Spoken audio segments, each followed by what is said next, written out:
우리 김포교회 성도 여러분 안녕하십니까? 안녕하세요. 네. 우리 온라인으로 줌으로 또 유튜브로 참여하시는 우리 모든 성도님들 하나님의 말씀의 은혜가 여러분들 가정에도 또 함께 하시기를 간절히 바랍니다. 네. 이 명절은 잘 보내셨습니까? 네. 잘 보내셨고 또 오늘 날씨가 매우 추운데 정말 이렇게 추운 날씨는 처음 보는 것 같아요. 한겨울이라도 굉장히 추운 날씨에도 또 성전을 찾아주신 우리 성도님들께 하나님의 은혜가 함께 하시기를 간절히 바랍니다. 제가 인천 지역에서 저는 이제 부천에 있지만 부천 인천이 한 지역이잖아요. 그래서 5년 만 5년 교회를 섬겼는데 거의 다 교회를 가봤는데 김포교회를 제가 못 와봤어요. 그래서 꼭 한번 와보고 싶었는데 이번 기회에 이렇게 김포교회에서 말씀을 증거할 수 있는 귀한 특권을 위해서 감사드리고요. 우리 김기수 목사님은 제가 참 존경하고 또 좋아하는 목사님인데 우리 목사님은 제가 신학과 다닐 때 목사님 군대 갔다 오셔서 복학해서 함께 수업을 들은 적이 있었는데 또 목회 나와서도 같은 지구에서 이렇게 목회를 하고 그래서 많이 배우고 있는데 우리 목사님과 또 이미연 사모님 목양하시는 이 김포교회 와서 또 말씀을 전할 수 있게 되어서 감사를 드립니다. 이번 한 주간 우리가 말씀을 듣고 올 한 해 정말 이 말씀으로 특별히 사경에는 그런 거잖아요. 한 해의 어떤 지표가 되는 말씀이기도 한데 이 말씀을 들으시고 한 해를 정말 하나님의 말씀 가운데 힘있게 살아나가시게 되기를 간절히 바랍니다. 이번 사경의 총 주제는 약속의 땅으로 전진하라. 우리 다 같이 한번 해볼까요? 약속의 땅으로 전진하라. 정말 이 어려운 시대에 우리에게 맞는 그런 제목을 하나님께서 주셨다고 생각합니다. 약속의 땅으로 전진하라라는 제목으로 여기 매일의 연재가 기록돼 있죠. 여기도 기록돼 있고 여기도 기록이 되어 있는데 여호수아서 연구입니다. 여러분 여호수아서를 공부해 보신 적이 있나요? 교회 다니시면서 아마 오래 되셨을 수도 있고 아니면 한 번도 여호수아서를 공부 안 하셨을 수도 있고 또 부분 우리가 설교를 통해 들었지만 이 기간 안에 여호수아서를 중요한 부분을 이렇게 공부할 수 있게 된 것은 참으로 귀한 특권이라고 그렇게 생각을 합니다. 여호수아와 함께 떠나는 여행, 약속의 땅으로 전진하라 이 말씀을 통해서 올 한 해 우리 김포교회가 나아가야 될 방향, 선교의 방향을 잘 잡으시고 또 우리 개인의 신앙에 있어서도 나 개인과 우리 가정이 어떤 신앙을 가지고 한 해를 보내야 될지 또 정립하시는 그런 귀한 시간이 되셨으면 좋겠습니다. 자, 오늘은 첫 번째 시간으로 새 시대의 비전과 성공 전략이라는 제목으로 여호수아 1장 2절과 또 5절로 9절의 말씀을 가지고 함께 은혜를 나누도록 하겠습니다. 그럼 먼저 우리 하나님의 말씀 여호수아서 1장 2절과 5절로 9절에 있는 말씀을 함께 교독해 보도록 하겠습니다. 제가 홀수절을 읽고 우리 성도님들께서 짝수절을 읽어주시면 좋겠습니다. 가정에 계신 분들도 이 PPT에 있는 화면을 보셔도 좋고요. 또 성경을 직접 펼치셔서 함께 낭독하도록 하겠습니다. 제가 1절을 읽겠습니다. 여호와의 종 모세가 죽은 후에 여호와께서 모세의 시종 눈의 아들 여호수아에게 일러 가라사대 네.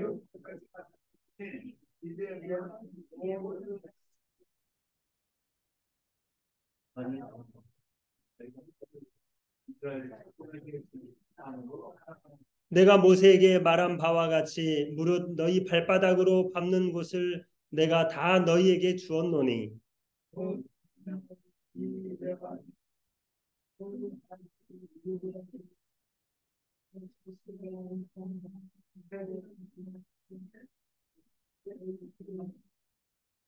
너의 평생에 너를 능히 당할 자가 없으리니 내가 모세와 함께 있던 것 같이 너와 함께 있을 것임이라. 내가 너를 떠나지 아니하며 버리지 아니하리니.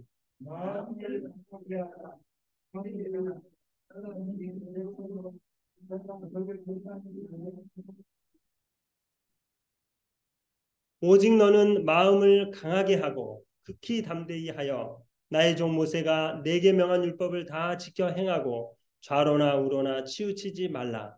그리하면 어디로 가든지 형통하리니. 내가 내게 명한 것이 아니냐. 마음을 강하게 하고 담대히 하라. 두려워 말며 놀라지 말라. 내가 어디로 가든지 내 하나님 나 여호와가 너와 함께 하느니라 하시니라. 아멘. 때는 BC 1410년경입니다. 이스라엘이 40년간의 광야 생활을 끝내고 이제 가나안 땅에 들어가려던 때였습니다.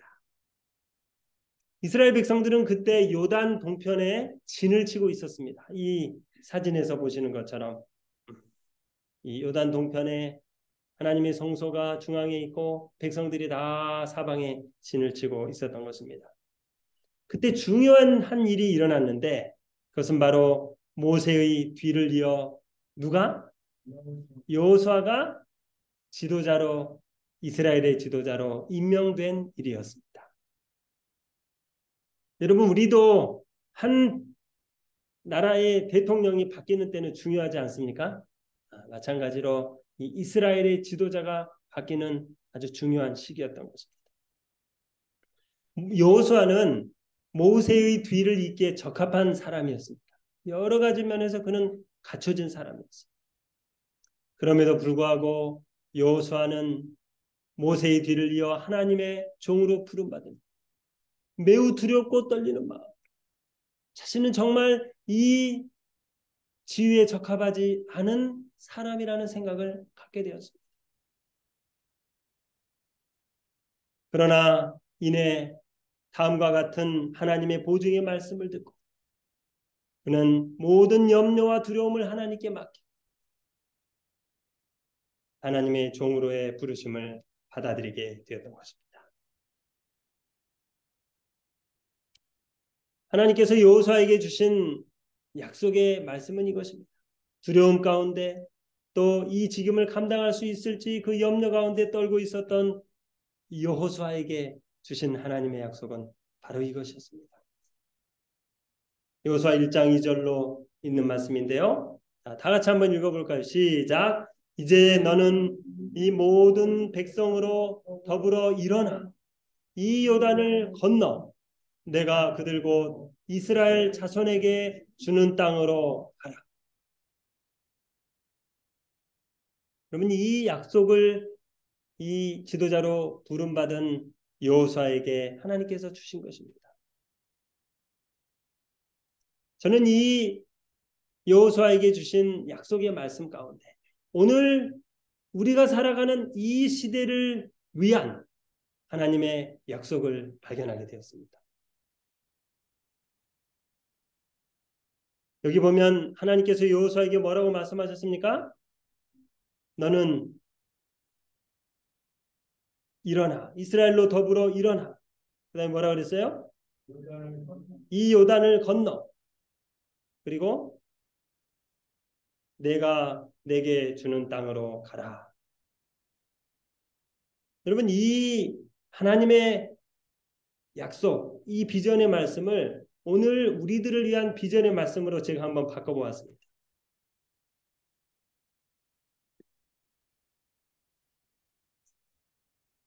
이 더불어 일어나라는 말씀은 오늘로 말하면 이 모든 성도들과 함께 일어나서 연합하여 일어나서 그 다음에 이 요단을 건너라는 말은 이 위기를 극복하고 어디로 향하여 가라? 하늘 가나안 약속의 땅을 향하여 전진하라. 이런 하나님의 비전의 말씀으로 바꿀 수 있는 것입니다. 오늘 우리가 다 여호수아예요. 한 명 한 명이 다 여호수아. 오늘 우리에게 주시는 하나님의 놀라운 비전과 약속의 말씀인 것입니다. 먼저 하나님께서는 여호수아에게 이 모든 백성으로 더불어 일어나라고 그렇게 말씀하셨습니다. 여러분, 우리는 이 코로나를 3년 보냈잖아요. 코로나를 보내면서 정말 이전에는 경험하지 못한 것들을 우리 개인과 이 교회와 이 사회와 국가가 경험을 했어요. 그리고 언제 우리가 정말 전쟁 때도 문을 닫지 않았던 이 교회가 코로나 바이러스로 인해서 예배를 드리지 못하고 모이지 못하고 또 이 성도들끼리 교제하지 못하고 또 가정에서 소그룹을 갖지 못하고 함께 식사하지 못하고 이런 정말 이전에는 경험해보지 못한 그런 경험들을 하게 되었던 것입니다. 여러분 여기 하나님께서 여호수아에게 말씀하시기를 먼저 더불어 일어나라. 교회가 하나가 되어야 된다는 말씀. 우리가 다 개성과 또 취미와 취향이 다르지만 우리가 어떻게 된다는 거예요? 하나님 안에 한 마음 한 뜻이 되어야 된다는 것입니다. 그렇지 않고서는 결코 우리가 하나님의 약속을 받을 수 없다는 것이죠. 그래서 하나님께서는 여호수아에게 먼저 뭐라고 말씀하셨어요? 너희 모든 이스라엘 백성들이 함께 더불어 일어나라. 이 모든 마지막 백성들이 이 김포교회가 한 마음이 되어서 하나가 되어서 일어나라고 한 것입니다. 여러분 일어난다는 의미는 무슨 의미입니까? 앉아있는 것과 일어난 것은 어떻게 다르죠? 왜 일어납니까? 뭔가를 이제 하기 위해서. 우리가 지금까지 이 코로나로 이 좌절하고 절망하고 무엇을 해야 될지 몰라서 앉아 있었다면 이제는 어떻게 해야 돼요? 이제까지는 우리가 생각만 했다면 뭔가 하기는 해야 되겠는데 생각만 했다면 이제는 이 포스트 코로나 시대 아마 코로나가 다 끝나가잖아요. 이제 마스크도 해제가 되고 격리도 해제가 된다. 격리도 없어져. 이제는 정말 우리가 일어나서 이 위기의 때를 극복하고 성도들과 하나 되어 한 마음으로 더불어 나아가야 한다고 하나님께서 말씀하고 계시는 것입니다. 여러분 우리가 생각만 하면은 아무것도 이루어지지 않습니다. 어떻게 해야 돼요? 실행에 옮겨야 되니까. 우리가 할 수 있는 작은 일들을 하다 보면 더 큰 일들을 우리가 할 수 있게 되는 것입니다. 아이디어들이 생기는 거예요. 경험이 쌓여가는 것입니다. 실패하더라도 우리가 할 수 있는 일들을 해나가야 하는 것입니다. 오늘 이 김포교회가 정말 이 포스트 코로나 시대를 맞이하여서 이제는 정말 성도들과 함께 더불어 일어나서 이 위기를 극복하고 하늘 번영을 향해 나아가게 되기를 간절히 바랍니다. 여기 요단을 건너라고 하나님께서 말씀하셨어요. 너희는 더불어 일어나서 어떻게 하라는 거예요? 요단을 건너가라. 여러분 이 지금 요단 동편에 진을 치고 있는 이 2세대들, 광야의 2세대들이잖아요. 1세대들은 다 광야에서 죽었어요. 이들에게 요단을 건넌다는 것은 굉장히 막막한 것이었어요. 여러분 이 요단강을 한번 보십시오. 우기의 요단강. 우기의 요단강은 이 깊이가 한 3, 4m 정도 돼요. 굉장히 깊어요. 그리고 이 건너야 될 물길이 1.6km. 만만한 곳이 아닙니다. 어떤 장비도 없고 또 이 그런 이스라엘 백성들에게 아이부터 어른까지 이 우기의 요단강을 건너는 일은 대단히 큰 도전이었던 것이죠. 마치 오늘 포스트 코로나 시대를 앞에 두고 있는 우리들처럼. 여러분 지금 이 시대에 사람들을 만나 선교한다는 일이 쉬운 일입니까? 정말 더 어려워졌어요. 코로나 이전보다 더 어려워졌어요. 사람들이 지금 해결해야 될 일이 급선무인데 이 교회에 나가고 예수님 믿고 별로 관심이 없어요. 성경이 무시되는 그런 시대에 우리가 살아가고 있는 것입니다. 세속화 시대, 이 젊은이들은 정말 너무나 재미있는 것들이 많아서 하나님을 믿으려고 하죠. 그래서 교회는 고령화되어 가고 있는 것입니다. 어디 가서 사람들을 만나서 자유롭게 전도를 할 수가 있습니다. 가정에서 소그룹을 할 수가 있습니다. 정말 전도하기 어려운 시대가 우리에게 온 것입니다. 뿐만 아니라 이 코로나로 인해서 기독교에 대한 인식이 너무나 안 좋아졌어요. 기독교가 이 지탄과 불신의 대상이 되고 있는 것입니다. 마치 이 이스라엘 백성이 그 요단강을 바라볼 때 정말 이 요단강을 우리가 어떻게 건널 것인가 이렇게 보였던 거죠. 오늘 우리에게 하나님의 일을 하는 것이 정말 막막하게 보이고 그것이 가능할 것인가 하는 그런 두려움이 들 때가 있는 것입니다.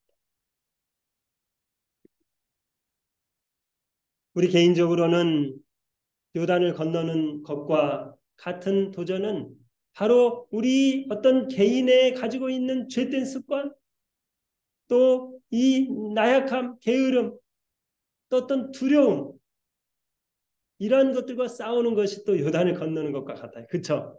네. 우리 모든 개개인이 가지고 있는 품성의 약점, 내 외부적으로 도전이 있는 거예요. 외부적인 도전, 이 개인적인 도전이 있는 거죠.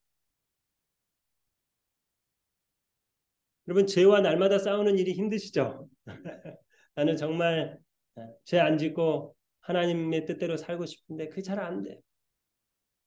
에베소서 6장 12절에 우리의 씨름은 혈과 육에 대한 것이 아니요 정사와 권세와 이 어둠의 세상 주관자들과 하늘에 있는 악의 영들에게 대합니다. 얼마나 많은 이 죄의 유혹들, 도전들이 있는지 모릅니다. 그러나 이스라엘이 온전히 하나님을 의지해서 이 요단강을 건넌 것처럼 우리도 하나님을 의지해서 넉넉히 이 내외적인 이 도전들을 이겨내고 가나안을 향하여 나아갈 수 있는 것입니다. 예. 여러분 이제 너희는 더불어 일어나 뭐를 건너서 요단을 건너서 이 시대적인 어려움들 우리 개인적인 어려움들을 다 극복하고 그 다음 말씀은 무엇입니까? 내가 너희에게 주는 땅으로 가라. 여러분 여러분들이 갈 곳이 어디입니까? 어? 우리가 갈 곳이 무덤이 아니고 그렇죠? 우리가 갈 곳이 어디예요? 우리가 살 곳이 이 땅이 아니에요. 어? 이 땅에서 잘 먹고 잘 사는 것이 아닙니다. 이 땅에서의 삶은 잠깐이고 우리가 갈 곳은 영원한 하늘 번영. 예수님이 우리를 위해서 준비하고 계시는 그 하늘 번영을 향해서 우리가 끊임없이 전진해야 되는 것입니다. 우리는 나그네들이에요. 이 땅에서 우리가 서럽고 또 별로 누리지도 못하고 살지라도 우리에게는 하늘 번영이 있는 것입니다. 잠시 잠깐이에요. 이 땅에서. 그 땅을 향하여 전진하시는 믿음으로 전진하시는 우리 모두가 되기를 간절히 바랍니다.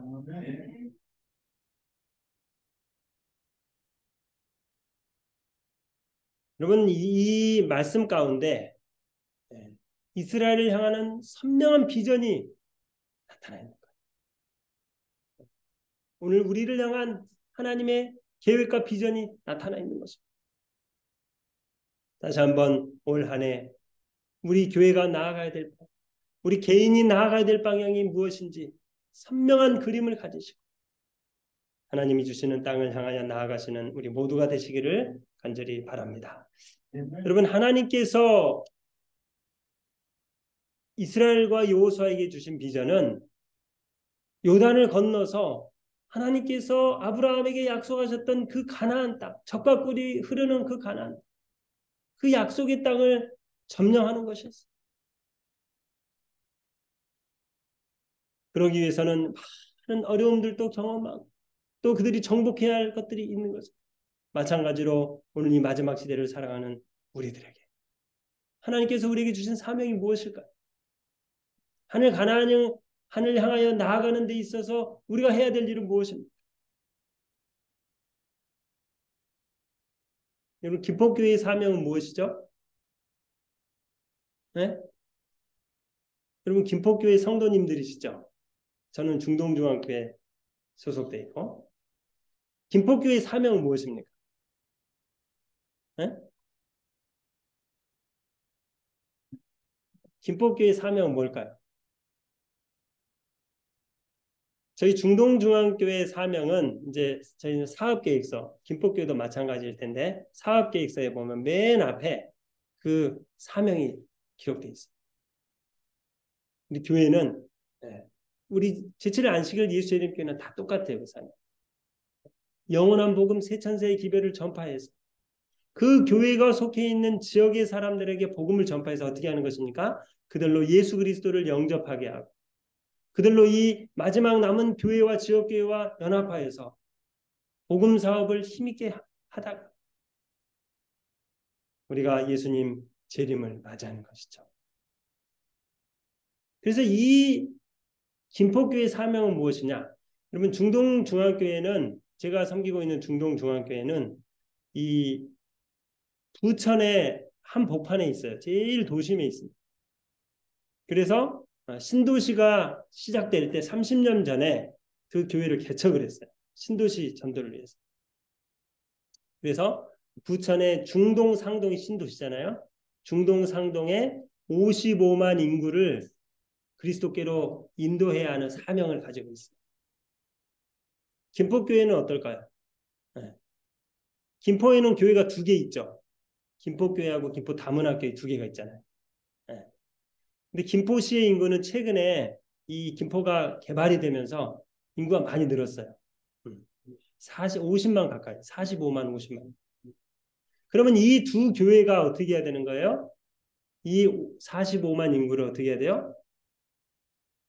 복음을 전해서 그리스도께로 인도하고 재림을 준비하게 하는 일을 이 교회, 이 두 교회가 맡아야 하는 것입니다. 아직 우리가 작고 연약하지만 중동중앙교회도 작고 우리 김포교회도 아직 작고 연약하죠. 우리 외에는 다른 대책이 없는 거예요. 하나님께서. 예수님에게 있어서 12제자 이외에는 대책이 없었어요. 오늘 여기에 모이신 여러분들, 이 온라인으로 말씀을 듣고 계시는 여러분들 위에는 이 김포에 영원한 복음을 전할 사람들이 없어요. 우리에게 그 사명을 맡겨주십시오.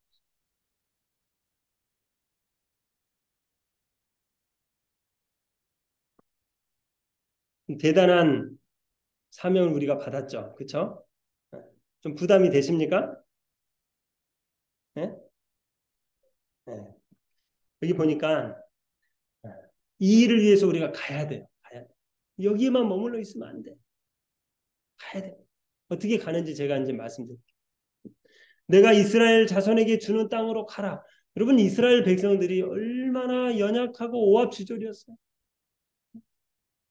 그 가나안 땅을 차지하기 위해서는 전쟁도 해야 되고 여리고 성도 무찔러야 되고 아이 성도 점령해야 되고 그 장대한 거대한 이 거인들이 사는 가나안 땅을 점령해 나가야 되는데 이스라엘 백성들 한번 보십시오. 전쟁도 한 번도 안 해보고 무기도 하나도 없고 무슨 요단강을 건널 장비가 있습니까? 아무것도 없어. 그냥 오합지졸 불평하기 좋아하고 어? 어? 유혹에 빠져서 그렇게 연약한 이스라엘 백성. 그럼 하나님께서 그들을 사용하셨죠. 그럼 오늘 우리도 사용하실까요? 사용하셨습니다. 우리가 준비되면 이 싸움은 우리가 싸우는 게 아니에요. 여러분 그래서 우리는 가야 돼요. 먼저 말씀을 듣기 위해서 와야 돼요. 그리고 또 세상으로 나아가야 하는 것입니다. 자, 하나님께서 여호수아에게 비전을 주셨어요. 이스라엘 땅으로 가라. 너는 백성들과 더불어 일어나. 내가 내게 이 요단을 건너서 내가 너에게 약속한 땅으로 가라고 비전을 주셨어요. 비전만 주셨을까요? 비전과 더불어 하나님께서는 그 비전을 완수할 수 있는 작전 명령도 주셨어요.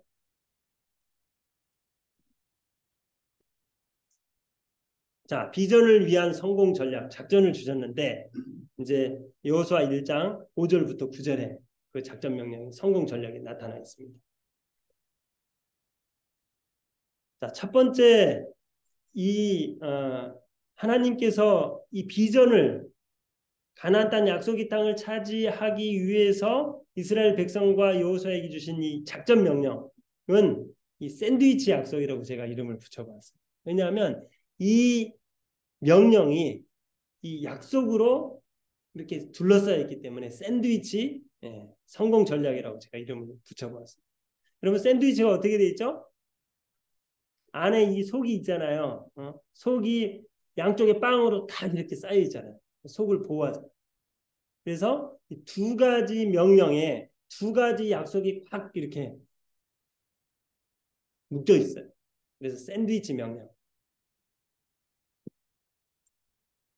자, 이 샌드위치 성공 전략을 여러분들에게 소개시켜 드립니다.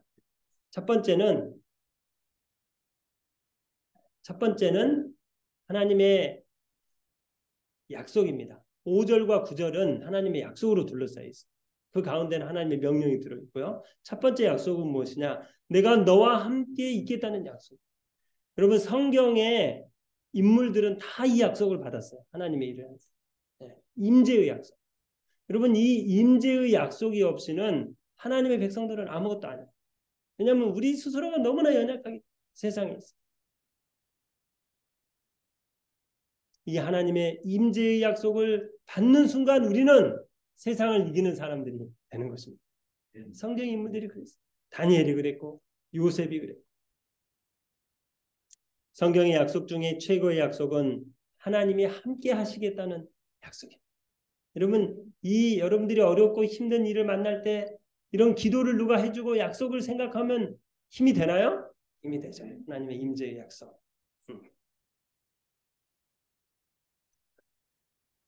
정말 이 이스라엘 백성들이 40년 광야 생활을 하면서 그들이 하나님의 임재가 없었다면 그들은 정말 아무것도 아니었어요. 그 광야에 정말 열악한 환경 가운데서 하나님께서 구름 기둥과 불 기둥으로 또 정갈과 불뱀들을 막아주시고 발이 헤어지지 않도록 해주시고 그 사막에서 양식을 만나를 주시고 물을 내어주시고 하나님이 함께 하셨으므로 그들이 그 험난한 광야를 에서도 살아남을 수 있었던 것이죠. 우리도 마찬가지입니까? 오늘 하나님께서 우리와 함께 하시기 때문에 우리가 이렇게 살고 있는 것입니다. 우리 같이 행복한 사람들이 없어요. 왜냐하면 하나님께서 우리와 함께 하시기 때문에 우리가 가진 것이 작고 세상에 명예와 또 부가 없을지라도 우리는 정말 행복한 사람들. 너희를 능히 당할 자가 없겠다고 하나님께서 약속하셨어요. 우리는 정말 행복한 사람들인 것입니다. 자, 이런 임재의 약속을 먼저 하나님께서 여호수아에게 주셨고요. 그 다음에는 두 가지 명령을 주셨는데 그중 첫 번째가 6절 7절에 나와요. 너는 마음을 강하게 하고 담대히 해라. 좌로나 우로나 치우치지 말고 마음을 강하게 하고 굳세게 하라는 명령이 두 번이나 반복돼요. 여러분 마음을 강하게 하고 담대히 하라 이 말씀이 여호수아 1장에 4번 반복입니다. 4번. 제일 많이 반복입니다. 왜냐하면 우리가 그만큼 연약하고 의심이 많고 두려워하는 존재이기 때문에 하나님께서 계속해서 내가 너와 함께 하겠다. 마음을 굳세게 하라. 마음을 담대히 하라. 여러분 시험 치러 가면은 후들후들 거리죠. 저도 그런 경험이 있어요. 기도하면요. 하나님께서 용기와 힘을 주시고 능히 감당할 수 있게 해주시고 인생의 시험을 매일 겪고 있는 우리 하나님이 함께 하시고 우리의 마음을 강하게 하시고 담대히 해주시는 것입니다. 마음을 강하게 하고 담대히 하라. 이것이 바로 첫 번째 하나님의 명령인 것입니다.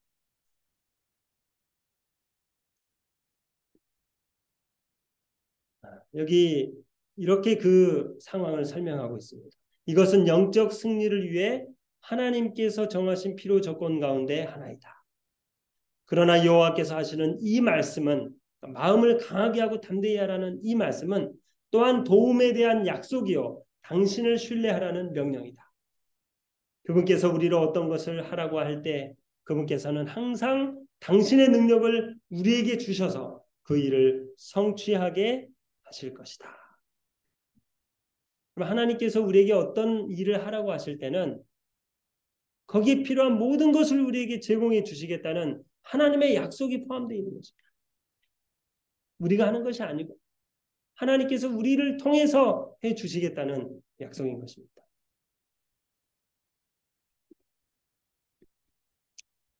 그 다음에 이제 첫 번째 명령은 마음을 강하게 하고 담대히 라는 것이고, 두 번째 하나님의 명령은 무엇이냐? 이 율법책을 다 지켜 행하라는 것입니다. 하나님의 명령을 어떻게 하라는 거예요? 주야로 묵상하고 그 가운데 기록한 것을 다 지켜 행하라는 것입니다. 순종하라는 것입니다. 그러면 너희가 형통하겠다. 너희를 당할 자가 없겠다라고 하나님께서 말씀하고 계시는 것입니다.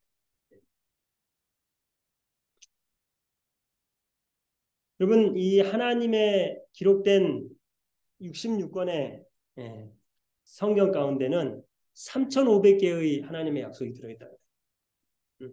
몇 개의 약속이 들어있다고요?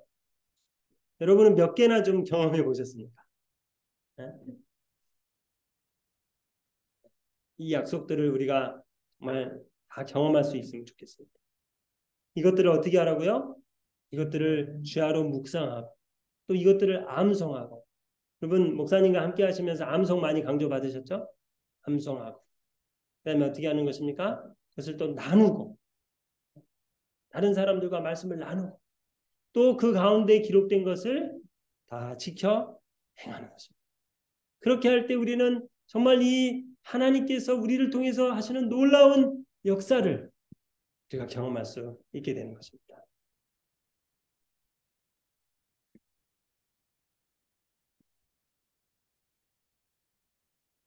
자, 그리고 마지막으로 정말 샌드위치처럼 윗부분에 다시 여호와가 너와 함께 하겠다는 약속을 우리에게 허락해 주셨습니다. 그러니까 이 두 가지 명령. 자, 첫 번째 명령 뭡니까? 마음을 강하게 하고 담대히 하라는. 그다음에 두 번째 명령 뭐예요? 이 율법책을 다 지켜 그 가운데 기록된 대로 행하라. 이 두 가지 명령을 내가 너와 함께 하겠다. 여호와가 너와 함께 하겠다라는 그 샌드위치로 빵으로 탁 감싸고 있는 샌드위치 약속의 비결인 것입니다.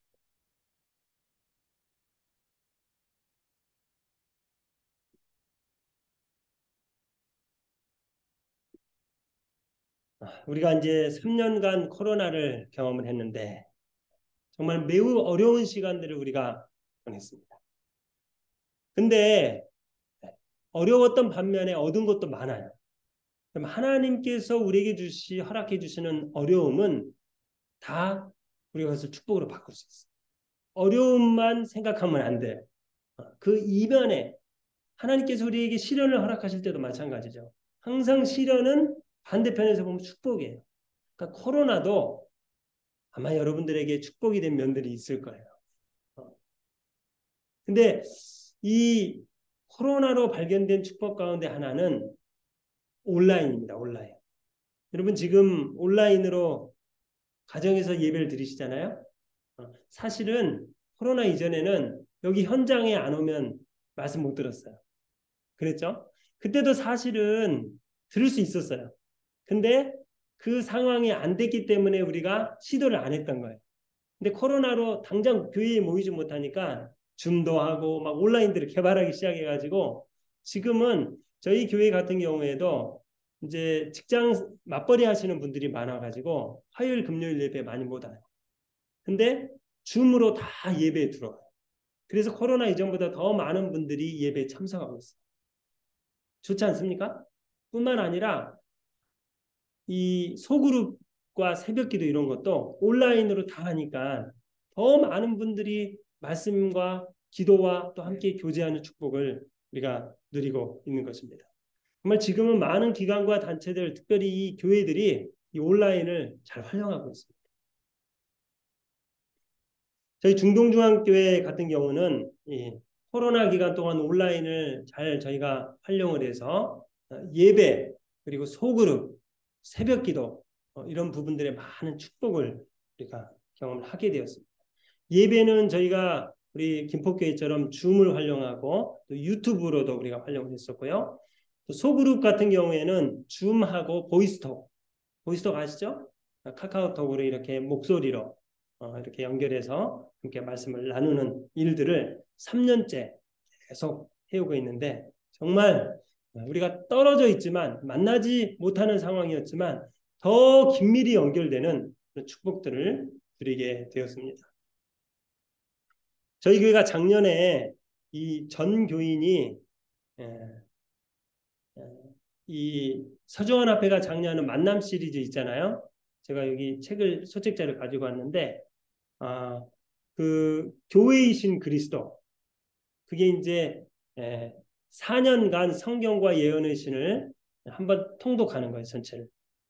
근데 작년에는 우리가 서정원 앞에 진도에 맞춰서 교회이신 그리스도 사도행전부터 계시록까지를 온 성도가 함께 매일 같은 부분을 읽고 또 소그룹으로 나누고 또 새벽 기도회를 통해서 나누고 그리고 1대1로 또 나누고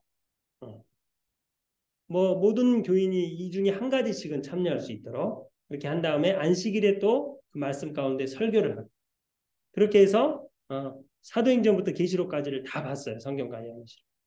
얼마나 이게 뜨거운지 한 말씀을 보고 나누고 이렇게 하니까 새로운 영혼들이 교회를 찾아오고 그런 일들이 많이 일어나게 되었습니다.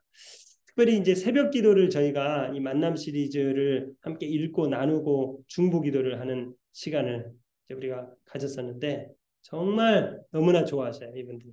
네. 그래서 올해는 이제 올해가 한 23일 지났는데요.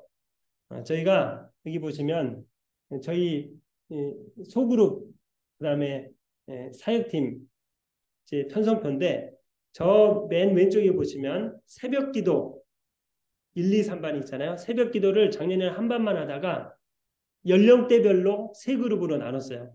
70, 80대 한 그룹, 그 다음에 50, 60대 한 그룹, 30, 40대 한 그룹.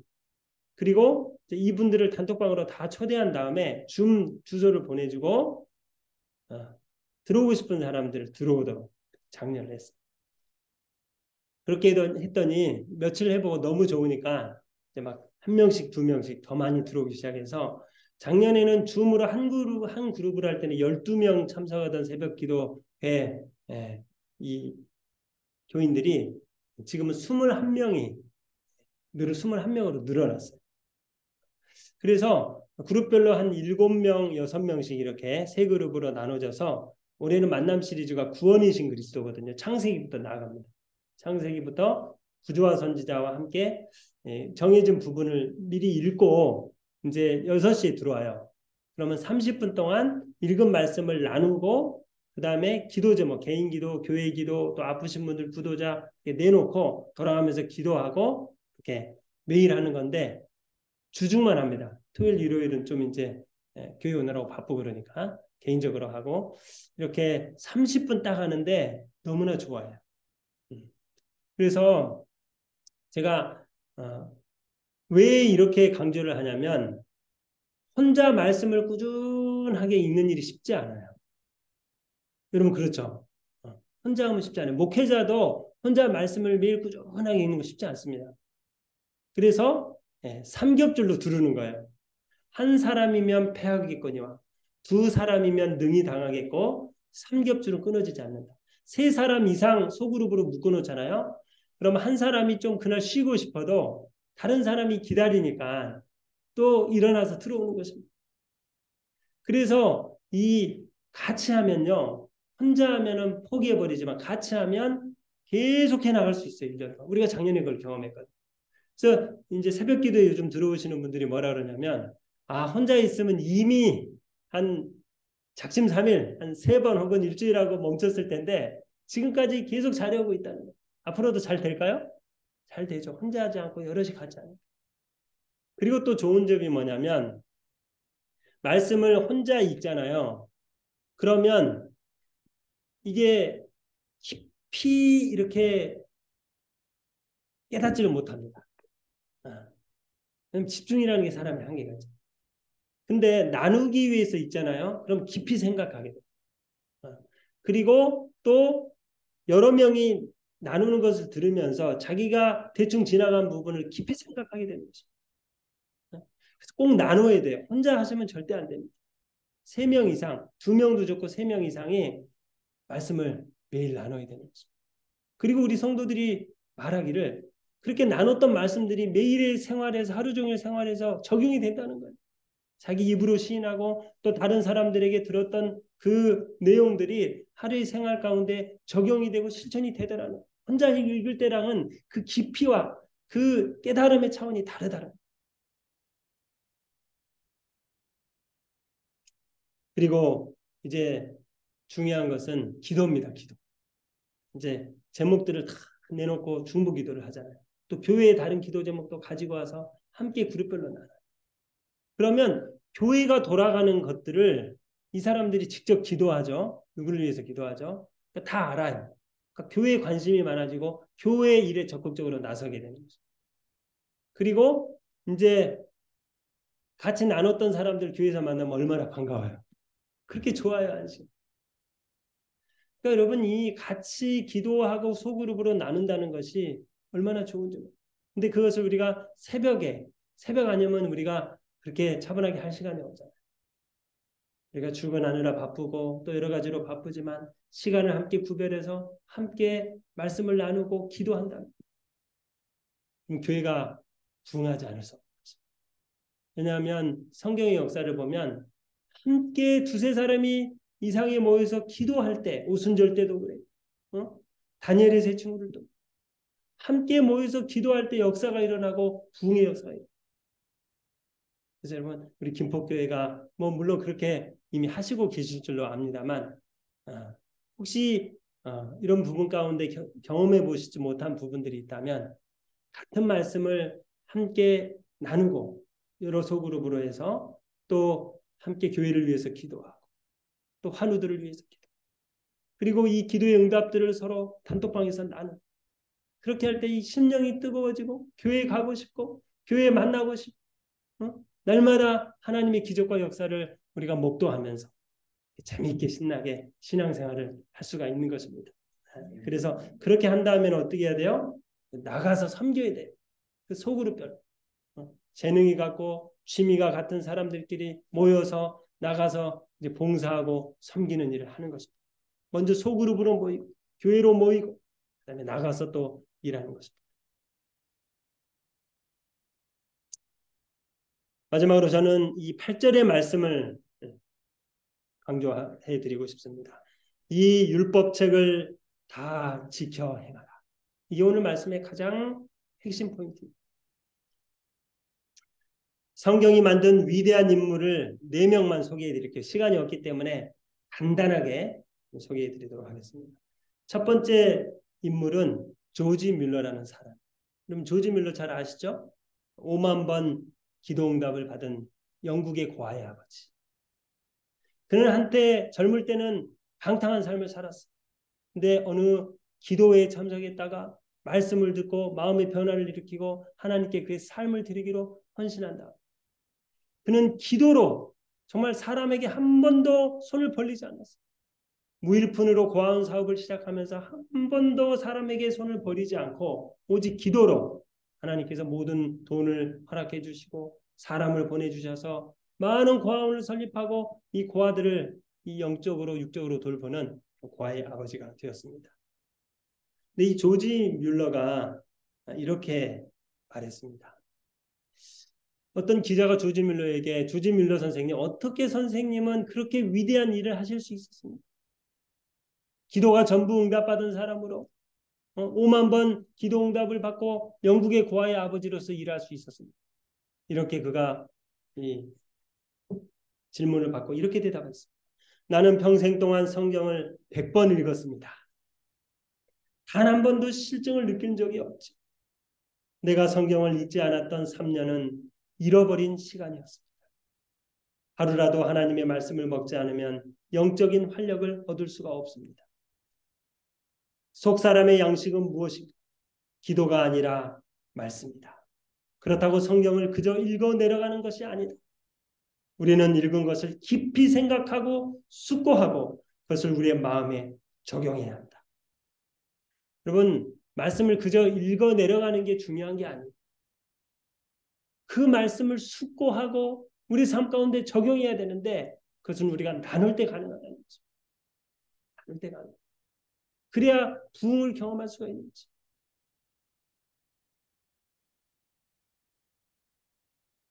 아브라함 링컨도 역시 성경이 만든 인물이죠. 여러분, 아브라함 링컨은 초등학교도 못 나온 사람이에요. 근데 너무나 가난했고 어머니 아버지가 일찍 돌아가셨지만 그 어머니가 돌아가시면서 준 성경 한 권, 이 성경책입니다. 어머니가 돌아가시면서 링컨아, 너가 이 성경을 읽고 의지한다면 넌 하나님께서 축복된 길로 인도해 주실 것이다. 그래서 그가 그 성경을 어렸을 때부터 평생 읽고 의지한 결과 초등학교도 안 나온 사람이 변호사가 되고 미국 대통령입니다. 그는 대통령 취임식 때 어머니가 주신 이 조그만 포켓 성경을 손을 얹고 이렇게 말했습니다. 내가 대통령이 된 것은 이 성경 때문이며 나의 어머니가 나에게 준 것입니다. 성경은 하나님이 인간에게 주신 가장 좋은 선물입니다. 인류를 위하여 필요한 모든 내용이 이 성경 안에 들어 있습니다. 그럼 우리가 성경을 읽어야 될까요? 읽고 나누고 적용하고 묵상하고 암송하고 실천하고 우리는 놀라운 축복을 경험하게 될 것입니다. 링컨도 조지 밀러처럼 이 하나님의 말씀을 생명의 양식이라고 했어요. 여러분, 링컨이 이렇게 말했습니다. 나는 영의 식탁에 나가기 전에는 육의 식탁에 나간 적이 없다. 여러분, 우리 어렸을 때 어머님이 성경 안 읽으면 식사 안 줬잖아요. 예배 안 드리면은 밥 못 먹겠어요. 그렇게 중요하게. 이 링컨의 어머니 낸시 행커스 여사입니다. 어머니에게 물려받은 이 성경책.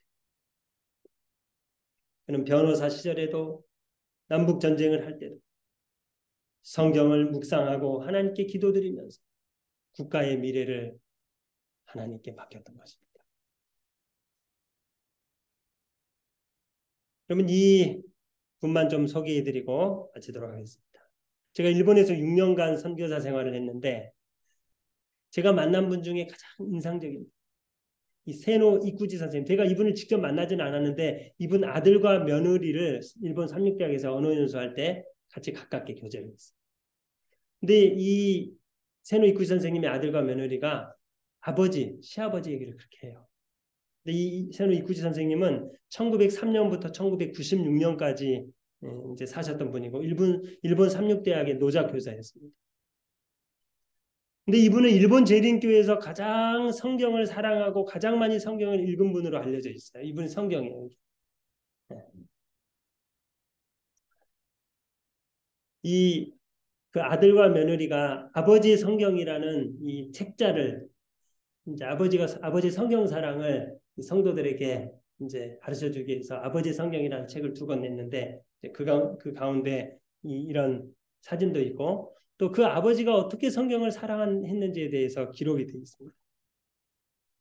그 간증을 보면은 이 세노 이쿠지 선생님도 어렸을 때 문제아였대요. 문제아. 상상이 안 가시죠? 근데 그가 삼촌 재림 신앙으로 개종한 삼촌의 영향을 받고 그가 성경에 관심을 가지게 되면서 이 문제아였던 세노 이쿠지 선생님이 청년이 변화되게 됩니다. 그가 어렸을 때 아침에 일어나면 항상 그 텐마루에서 옛날 일본집 텐마루에서 자기 삼촌이 이 책상을 펴고 무릎을 꿇고 기도하고 성경을 읽는 모습이 늘 보고 자란 것입니다. 그래서 이 세노 이쿠지 이 학생이었겠죠, 그 당시에. 나도 우리 삼촌처럼 이제 성경을 읽고 그렇게 살아야 되겠다 결심을 하게 된 것입니다. 그 이후로 그가 성경을 읽기 시작했는데 얼마나 성경을 사랑하고 많이 읽었냐면 그가 삼육대학에서 노작교사로 일할 때 그 노작교사가 여러분 얼마나 피곤해요. 직접 밭일도 하면서 학생들도 가르치면서 하루 종일 대학의 모든 정원들을 가꾸고 밭일을 해야 되는 그런 직업이죠. 근데 그 피곤한 가운데도 수면 시간을 두세 시간 줄여서 새벽 2시부터 4시 반까지 매일 성경을 깊이 연구한 것입니다. 이 일을 젊을 때부터 70세가 될 때까지 매일 했다. 여러분 그 덕분에 이 세노 선생님은 이 초등학교밖에 아까 링컨 대통령은 초등학교도 못 나왔다 그랬잖아요. 이 세노 선생님은 초등학교밖에 못 나왔는데 말씀을 통한 이 지혜와 이 사상이 얼마나 깊고 탁월했던지 그 일본 삼육대학의 교수들도 이 세노 선생님의 그 지혜와 명철을 따라갈 수가 없어요. 대학원 박사까지 받은 사람들이 이 초등학교 나온 세노 선생님을 따라갈 수가 없었다. 성경이 준 지혜 때문에. 뿐만 아니라 그는 이 성경에서 수많은 인생의 보화들을 발견하며 기뻐했는데 이 성경을 매일 읽으면서 그리스도와 같은 품성으로 이분이 변화됐어요. 그래서 그분의 품성이 얼마나 온유하고 정말 너그럽고 친절한지 사람들이 항상 그 세노 선생님과 함께 있기를 좋아했다.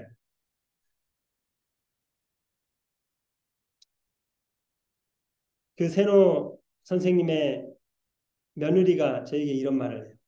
자기가 시집을 왔는데 그 세노 이끄지 자기 시아버지가 이렇게 얘기를 했다는 거예요. 며느라가야, 너는 집안일을 하지 말고 성경을 읽어라. 내가 집안일을 하겠다. 얼마나 성경이 좋았고 또 이 성경으로 변화되기를 원해서 며느리에게 그렇게 얘기했을까.